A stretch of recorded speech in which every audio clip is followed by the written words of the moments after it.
I heard it's Brat Autumn. It's Brat Autumn now. It's Brat Autumn, and we got an album right here, right now, and we are. Brat, you heard it, Brat Autumn. We're going right into it. We're gonna listen to this shit.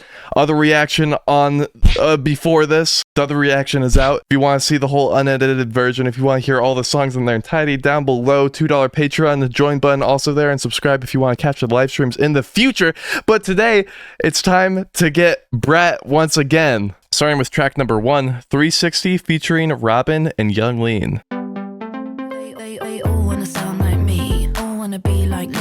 Fuck yeah. So clean. Hey, yo, we're rubbing on the beat. Oh shit. Yeah, I hear it calling. Look it up, darling. London calling. When I go oh fuck. Yeah, I go all in. I got the supersonic. Oh, that's Lean. Okay, I was like, I thought Robyn was a girl.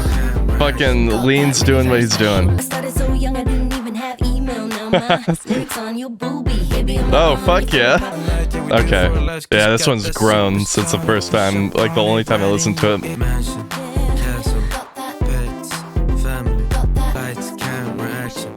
Shit, what a way to, like, you know, enter it. I've listened to the song once when I think the Lorde one came out as a single. I listened to that and I listened to others. I wasn't too hot on it. Don't know what changed, but this shit, it's getting me ready for this remix because, man, two very fun features. Lean sort of just belongs on a beat and project like that with Charli's brattiness and his fucking steez and swag, and they kiss, and it's a beautiful mixture that works perfectly. Robyn, never heard of her. She was also spitting. I liked it a lot. And I liked how Charli sort of like ran with a different flow than she has on like any other song. Where this shit is very catchy and I liked it. I liked it a lot. That's track number 2, Club Classics featuring trickz. Now we're getting to the remixes.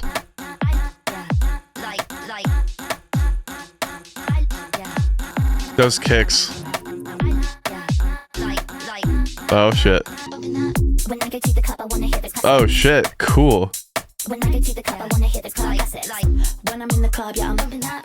Fuck, this is like completely different. Oh fuck.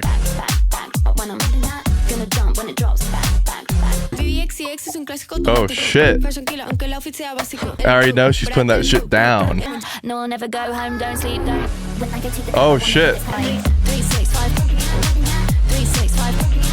I'm happy they're giving us like diving into these genres now. Fucking cool, dude. I haven't really listened to like any like true like club music, and please correct me if I'm wrong. I believe that's club though. With the like original album, it felt like more people were playing this in like the clubhouse and stuff like that because it is sort of a club album, but I'd also say it's equally as much a Charli xcx album. I liked how like head on they went into the remix like aspect, because I was worried that this would sort of be just like different features and stuff on the same like instrumentals, where I'm so glad that that's not what it is. I want them to do like what they want to do the most, and I already know that people will shit on the stuff they don't understand, but that was really good. I just want to keep on going because track number 3, Sympathy is a Knife featuring Ariana flippin' Grande.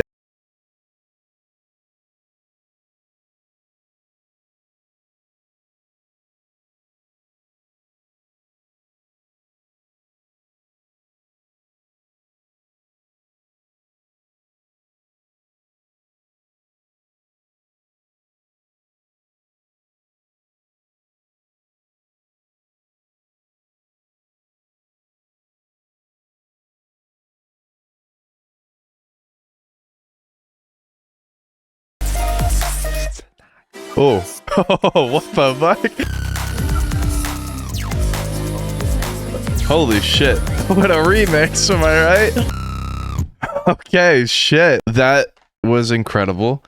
I did listen to the Zane Lowe interview with Charli xcx. I'd recommend that. Zane Lowe is the GOAT. I'm sure most of us know this, but the main thing he was talking about is he said, one, the remix album isn't really even a remix album. It feels like a whole new album, which I sort of just agree to at this point. And two, He said that Brat was cool because she set the foundation to talk about stuff, and then she sort of dove into stuff on this album. You know, this is just a song about how people are going to pick you apart once you get to a certain level. And Charli said with Brat, she finally hit that level where, you know, she won Fox News just because she was like, this seems fun. This seems like a good time. It seems like it'd be funny. And then she was like, oh my God, why people are dissecting like politic parts of this and saying like, oh, is Charli xcx really the type of woman we want to set examples for, you know, children of America and all that bullshit, where it doesn't matter. She said, she says herself, she wasn't trying to be a role model or anything. She's never been. And that's the thing I don't think a lot of people get. Everyone's trying so hard to be a saint that they're going to be evil to try and prove that they're better, even though you just can't care. You just gotta do you, yo. This is gonna like re-envision that album for me, because I'm gonna re-listen to this. Re-listen and compare, sort of how I did with the 100 gecs remix album. Next one's with the 1975 and John Hopkins, so I'm very excited. Track number 4, I Might Say Something Stupid, featuring the 1975 and John Hopkins. What the fuck? Sorry, are we still listening to Brat right now? Seems like we're about to get really 1975. I'm here. Oh wait, I should not do that. Oh my God. Okay, I'm ruining the moment, sorry. I get so cold. Oh my God. This is crazy. This is like, you know. If I belong here anymore.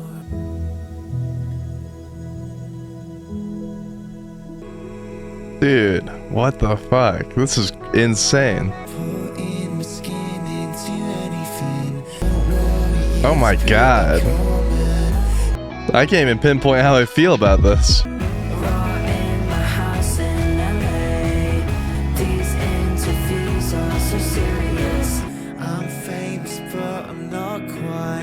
Dude, what?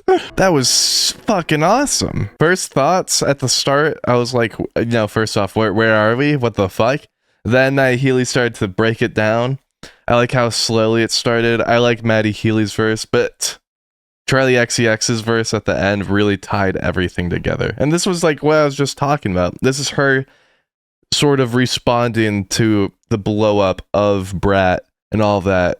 Because she said Brat was an album that she thought would be like for her fans and get a decent amount of recognition, but not really mass appeal, which, you know, she was fine with. But this was so cool. I love how like, I just love that. Yeah, Scree, maybe it's too early to say this, but I think I'm still more of a fan of the original Brat. I think I will be entirely still a fan of the original Brat over this. I think that's sort of the poison of a remix album. I think remix albums should be viewed as a really nice bonus, and that comparing the two is very unfair because they're both doing completely different, they're achieving different goals. The remix album is to just have a bunch of people edit and tweak stuff the way they want to and make stuff that they want to make, where, you know, there's obviously no vision over the whole thing. Even though Charli, I feel like, is going to have these through lines of being more famous than she's ever been and dealing with that. On to track number 5, Talk Talk featuring Troye Sivan. Hay una fiesta en mi casa. Vengan. I'll be honest, you scare me. I've never listened to Troye. Can you stick with me, maybe just for life? Oh shit, I'm ready. Okay, here's the plan. Oh. I wanna fly you out to Amsterdam. I gotta get her to the... Oh shit, dude, holy fuck. This one might be my favorite. And when you fuck me, it's crazy. Oh, I'm blushing. Oh dude, if it does the thing again. Oh wait. Oh. Oh, Dua Lipa's back. Yeah. Holy fuck. That rocked my dick off. That was the only way I could say that. I was not expecting the whole beat to just drop out after the chorus, and then Troye Sivan surfs. He surfs on the beat with the, okay, here's the plan. I want to fly you out to Amsterdam, and then the fucking beat gets insane. That was my favorite so far. That shit was crazy. I loved that. I loved every second of that. On to track number 6, Von Dutch, A.G. Cook remix featuring Addison Rae. Just living that life. Fun Dutch cult classic that I still pop. I just wanna scream my name. Oh, tight. Made another page just to look at my pics, my tight dress and red lips. I know you want it. Got a lot to say about my debut. Oh, that's cool how she flipped that. Oh, fart. I'm just living that life. Oh, shit. Oh, yeah, the scream.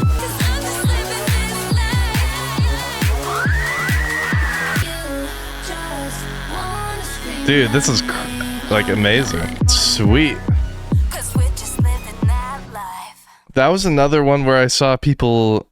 Actually, I didn't see anyone hating. The only thing I saw was when the scream like was before it came out before the song. I think people are like, "How did Addison Rae get in touch with fucking Charli xcx?" Where I haven't like listened. I listened to her like her debut song and like maybe a little bit of her EP. I remember not liking it, but that might have also been because she did have a lot of hate on her since, you know, the transition to TikTok to music. But she did amazing on the song. Addison Rae killed that shit. I like that remix a lot. H.V. Cook, the GOAT, per usual. Back to the reacting. On to track number 7, Everything is Romantic, featuring Caroline Polachek. I like the way this looks visually. Oh, fuck. Gives me Radiohead vibes. Oh, shit. Oh. It's crazy. I was just thinking of you was on your mind. Am I in a slump? Am I paying back time? Did I lose my perspective? Damn. Everything's still romantic, right? Dude, this is so Caroline. There's nothing else I could like. It's just so her. Oh, she bringing those vocals out. Fuck.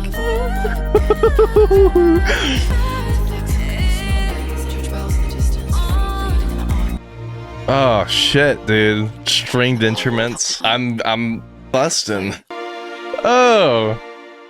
Maybe it's because I'm more familiar with Caroline than I think any other collaborator so far, but that one felt like the most influenced by the feature. Where, oh my god, what a beautiful song. I also love how we're flip-flopping between the hype, like, club type of vibe to just like, hey, do your fucking thing. I'm gonna make some cool shit with you. And just everything about that. I liked how Caroline was like sticking a little bit closer to what the original lyrics were, but like splicing in some stuff like a cab tag on a bus stop, you know the fucking lyric. That was dope. On that last chorus, her beautiful voice doing her thing. I can't, no one could replicate what she does. That was really cool. It's gonna be tough to find like my top 3, I think. It's like I have a table full of 15 foods I've never eaten, and I'm eating them all, and they're all pretty damn good, but I have to like sort of figure out, one, what is happening in them and like how cool it is in their own sense, and then 2, trying to see which ones I like the best. It's hard, and that is perfect. This is exactly what I wanted from like a remix album. She definitely delivered. If you skipped to rewind because Bladee is on it, restart the video, you fucker. Track number 8, Rewind, featuring Bladee.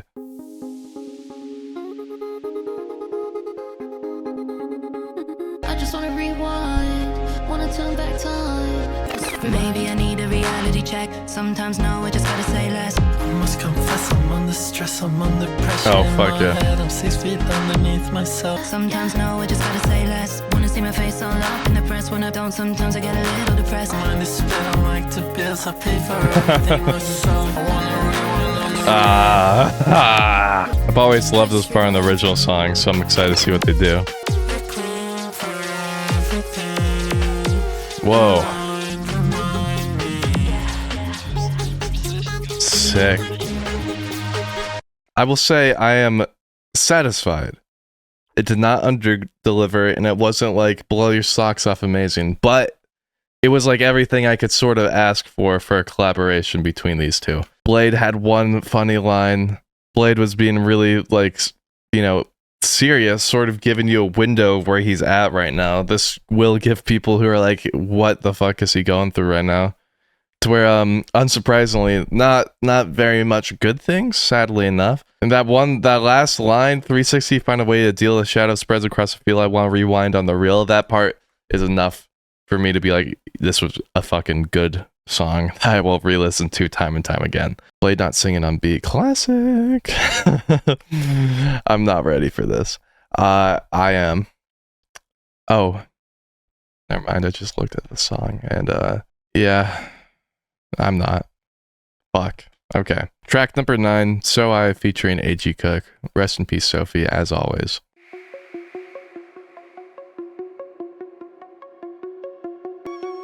Interesting. Now cool. Now I wanna think about all the good times. First met on the outskirts of Stockholm, all your things in a black suitcase. In Texas, in matching latex, that's as cool as I'm ever gonna feel. Easy Uber, straight from a video shoot. Got a birthday cake on the way. Now I wanna think about all the good times. When we took BB down to Bubbles, took her shoes off, ran around barefoot, played that song we made that day. And explain cause it's just too much. Now I wanna think about all the good times. Talking on Zoom in 2020, red hair brushed out, sat back home.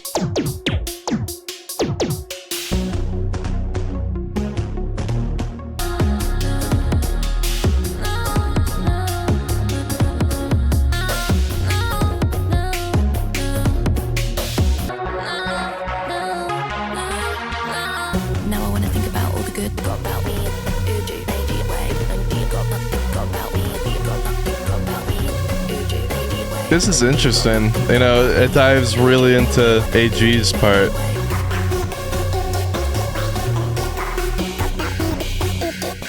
Oh, cool. Sweet. That second half was way into the remix aspect. I think that was the most remixy remix part of the album, which makes sense since it's A.G. Cook.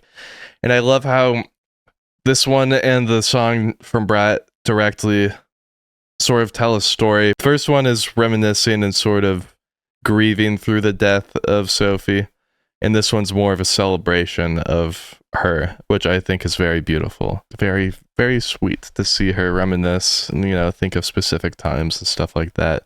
Like the second half, that will be one I would have to very much get used to, just because of how remixy it got.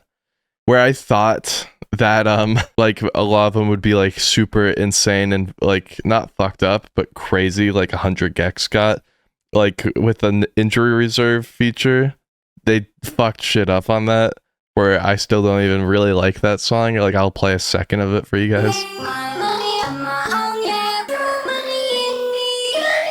Where like what the fuck? Like, who the fuck would think to do this? Only injury reserve, but the original song to that was this. Where, like, how do you take this and turn it into the thing you just heard before? That's what I was worried about most of the album sounding, like the insane remix. Where I think the So I featuring A.G. Cook would be the closest we'll get, which is not as close, but the track number 10, my favorite track of the Brat era, Girl So Confusing featuring Lorde. This shit might be my most played. I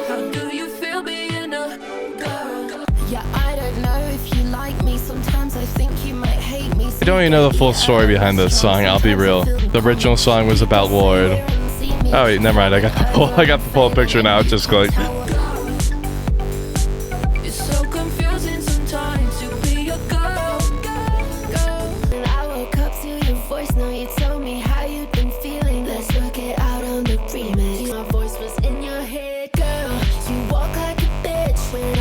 Oh my god, it's so fucking good, man.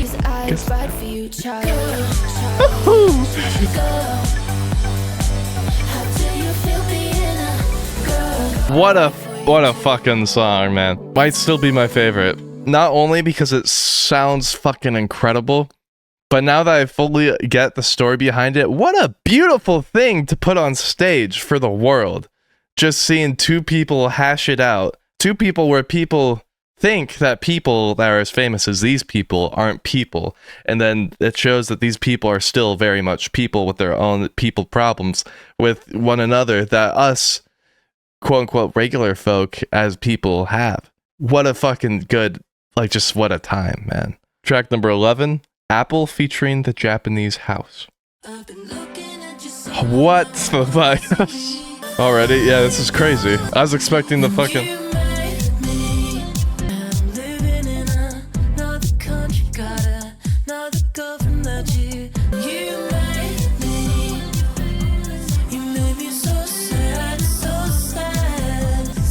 Who's the dude? I have no history with Japanese house. Sometimes when I go home, Oh shit. doesn't feel like home. Silently pack my things, get in the car. I just wanna drive. That is just a new song, which I'm not complaining. That was cool. That one was gonna take me a while to get used to. I don't know how to feel on it.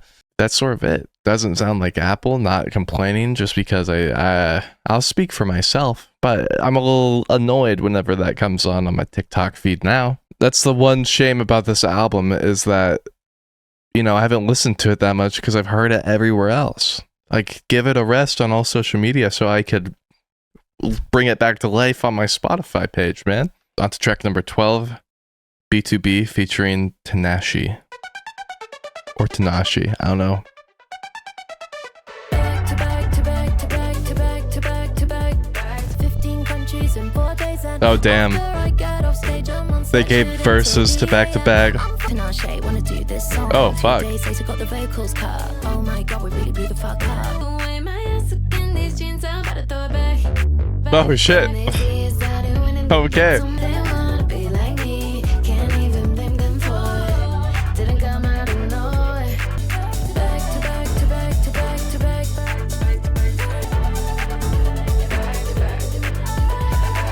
It keeps more of the core instrumental, but fuck, is it doing something different? The first thing that stood up for me is the whole I'm fucking tired but I love it and I'm not complaining. That is once you find that like attitude and that sort of zone, that is a beautiful time to live. Just because you're putting yourself to work, you're doing the work. And you know, when you're not in that zone, you're like, if I do all this work and stuff, it's gonna suck. But when you're actually there and you're working and you're like, fuck man, I have like 1 hour to myself.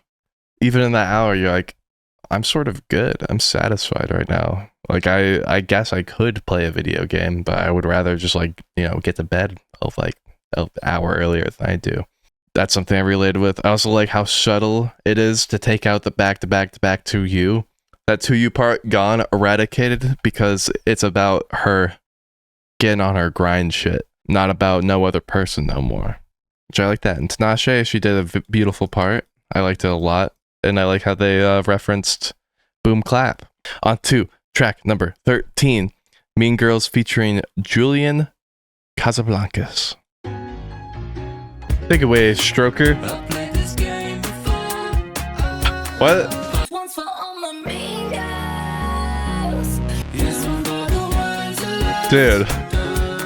one for the abandonment. I won't break down. Oh, fuck.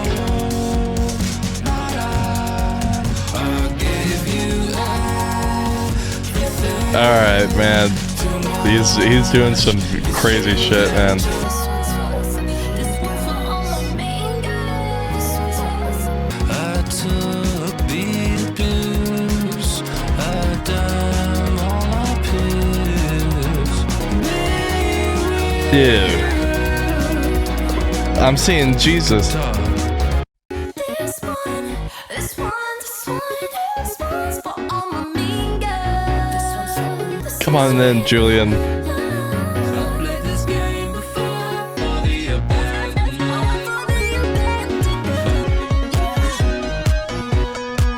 Mama. Oh, okay. Julian did his shit. I've never listened to Strokes' album. I know. Some of you listen to Strokes next. I will eventually. Chill. He did his shit on here. I've listened to a couple of Strokes songs. I love his voice. Man, what a performance. I also love how Charli sort of reinvents what she's, you know, her original stuff, just tweaking it a little bit to fit it better.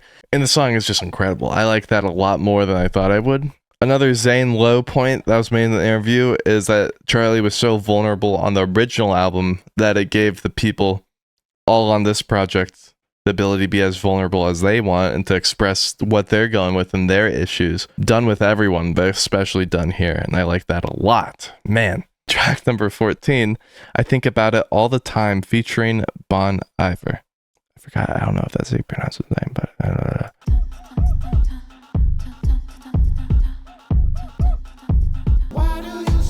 Oh.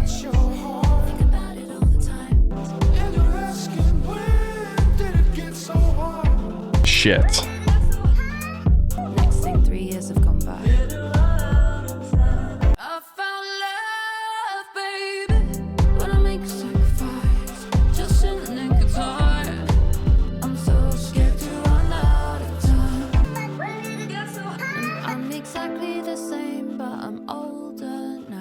Should I stop my birth control?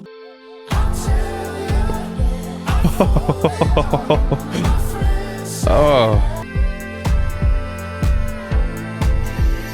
Scared to run out of time.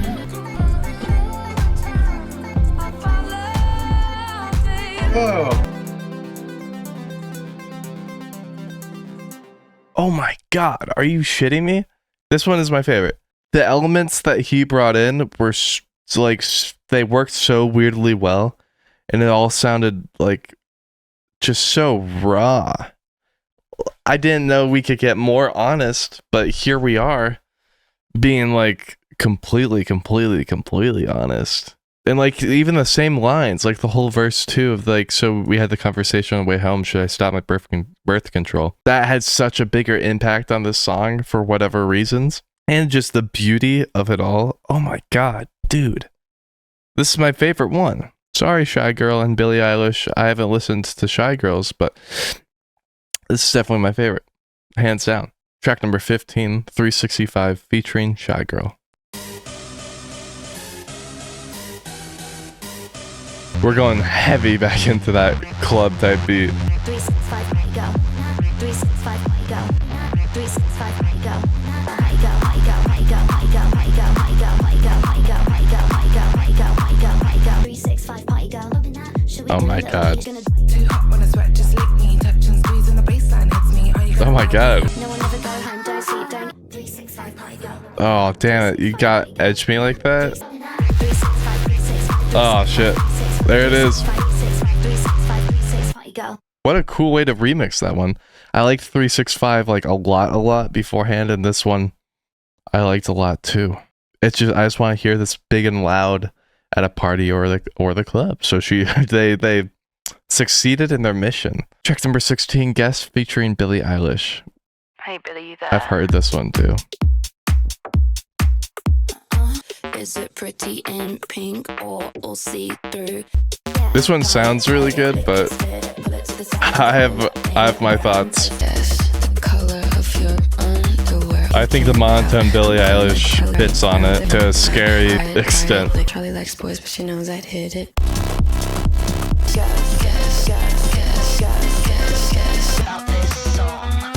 So my big gripe about that song is it makes me feel like I'm in the studio with these two, and actually I'm not supposed to be there. In fact, no one's supposed to be there. It should only be these two, because it is so sexually charged that I blush whenever I listen to this song, because I feel embarrassed to be like listening to it, because it's like, oh my god, they're going at it. Like the freakiest song I might have heard ever. I'm not ready for this type of stuff, you know? I'm young, I'm innocent. I know I saw one tweet that was like, it's crazy because once you turn 25, sucking toes and stuff isn't even that crazy. You just get grown and understand that freaky shit becomes more normal. You know, especially from these two's perspective, where they're party girls, party gals. Or, you know, they say they're gonna freaking mail their freaking underwear. What the heck? It's just something that goes on. I'm like, oh wow, I don't want to listen to this with anyone around. But that's why I'm saying that Billie's monotone style killed it, because it sounds like very seductive. White boy can't handle all that. That's all I'm gonna say. So my final thoughts on this whole project. It did exactly what I wanted it to do. It was a remix album where every feature got to do what they were able to do in a way that was perfect for them. and worked with the music originally, and sometimes creating a completely new song. I feel like everybody killed it. I liked it a lot. And is it as good as Brat? No.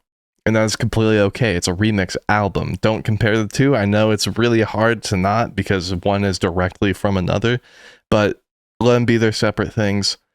They both did their own cool thing in their own cool way. I like them both. My top 3 songs on the project, I Think About It All the Time, featuring Bon Iver, Everything Is Romantic, featuring Caroline Polachek, and Girl So Confusing, featuring Lorde. If you made it this far, what are you doing? Click the subscribe button. Hope you have a fantastic day. Patreon is still down below. It's only $2. You get videos a week early and completely uncut. And I hope you have a fantastic day, night, evening, whatever.